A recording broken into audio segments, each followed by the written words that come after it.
Okay, let's dive right into this explainer. Today, we're focusing on Module 22, Chapter 1, and we're going to completely reframe how we look at ISO 14001-2026, Clause 10.1.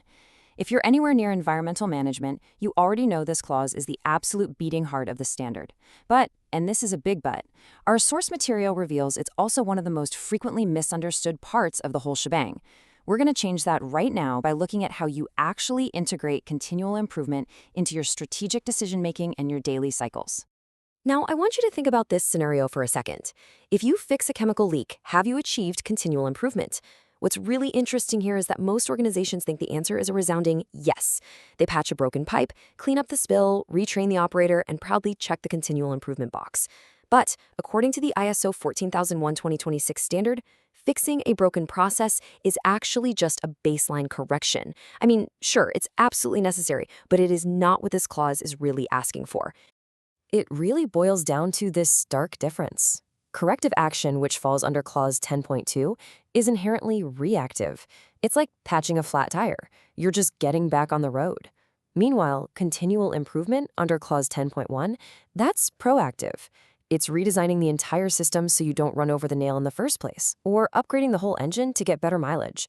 Bottom line, corrective action restores order, but continual improvement actually advances your capability. So to systematically unpack this clause today, we're going to follow a clear roadmap. We'll cover 1, the continual improvement myth, 2, the core triad, 3, the PDCA improvement engine, 4, strategic leadership, and finally 5, avoiding common audit pitfalls. Let's jump straight into Section 1, the continual improvement myth, and tackle the most common misunderstanding lead auditors see out in the field.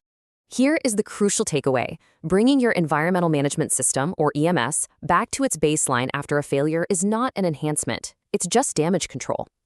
Continual improvement is not some one-time initiative or an isolated fix. Instead, ISO 14001-2026 expects you to proactively spot opportunities to optimize your performance, reduce risks, and strengthen your system's effectiveness long before a nonconformity ever happens. Moving on to Section 2, the core triad. Let's see how Clause 10.1 actually builds the foundation for this proactive advancement through 3 very specific requirements. First up, your system must possess suitability. What does that mean? Basically, it has to accurately reflect your unique environmental risk profile and the size of your operation.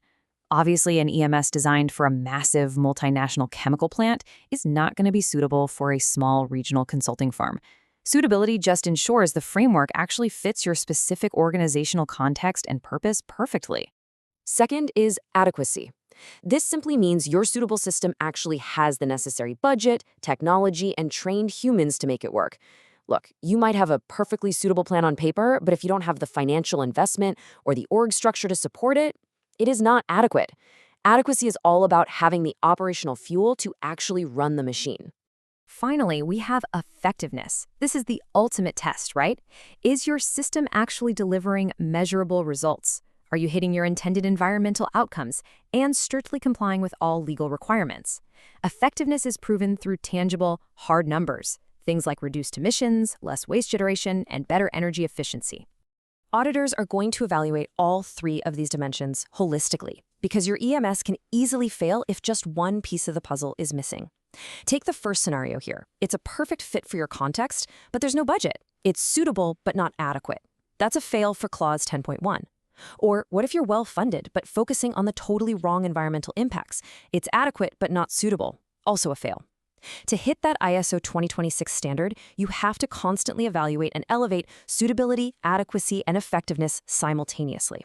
All right, Section 3, the PDCA improvement engine. Now that we know exactly what we're trying to improve, let's explore the actual mechanism you use to get it done. Here's the thing. Continual improvement isn't an isolated event. It's a looping, progressive engine that lives right inside your daily Plan, Do, Check, Act, or PDCA cycle.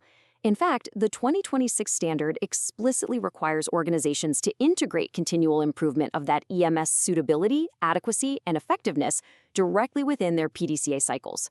You set strategic objectives in the plan phase, put controls in place during the do phase, monitor the data in the check phase, and, this is the key part, you proactively enhance the system in the act phase to drive the whole cycle forward again. To drive that cycle effectively, You absolutely need objective evidence. Clause 10.1 requires you to mine specific data sources to spot those proactive improvement opportunities.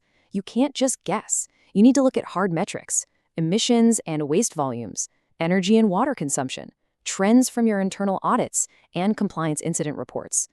Analyzing this exact data is how you spot the deviations and find out where your system can be enhanced. You know you've achieved continual improvement when your environmental objectives are getting progressively more ambitious. It's like this. Year 1, you establish your baseline. Year 2, you implement an energy management program and hit a solid 5% reduction. Great. But in year 3, you don't just sit back and maintain that. You invest in new, energy-efficient equipment and push for a 15% reduction. That clear, measurable progression over time, that is exactly what auditors are looking for. Let's move into Section 4, Strategic Leadership. It's time to take this out of the boiler room and into the boardroom, because none of this works without leadership on board. Top management can't just sign an environmental policy and walk away. They have to actively drive this improvement engine. The standard requires that continual improvement is integrated directly into strategic decision-making. Leadership needs to be allocating capital for new green tech. They need to weave environmental targets right into corporate strategy and investment choices. They should be reviewing performance trends and fostering a culture where operations, procurement, and HR are all collaborating on innovation. Section 5. Avoiding common audit pitfalls. Let's look through the lead auditor's lens and see where companies frequently trip up in the real world. If you want to survive your next audit, please pay close attention to these common non-conformances. Having the exact same static energy target year after year, that is a guaranteed red flag. Auditors constantly see organizations treating basic administrative corrective actions, like, say, retraining an employee after a minor spill, as continual improvement. They also see a total lack of measurable data, or improvement initiatives that are completely disconnected from the PDCA cycle and strategic risks. So here is a practical survival guide for turning a static objective into verified improvement over 1 year. By month 1, identify any stagnant targets in your system. By month 3, dig into your performance data to find the root inefficiencies. By month 6, act on it. Invest in process optimization or better equipment. And by month 12, verify a measurable reduction. Showing an auditor this kind of documented, evidence-based progression proves your system is actually dynamic. I absolutely love this quote from the source material. It says, "Continual improvement is not interpreted as a one-time initiative, but rather as a continuous, structured, and evidence-based approach embedded within the operational culture." That perfectly summarizes everything we've talked about today. Clause 10.1 isn't a paperwork exercise. It's about fundamentally changing your organizational DNA from reactive compliance to continuous strategic enhancement. So I'll leave you with this. Take this question back to your leadership teams today. Are you truly driving continual improvement and integrating it into your strategic decision-making? Or are you just endlessly patching flat tires? The answer to that question is the true measure of your environmental management system.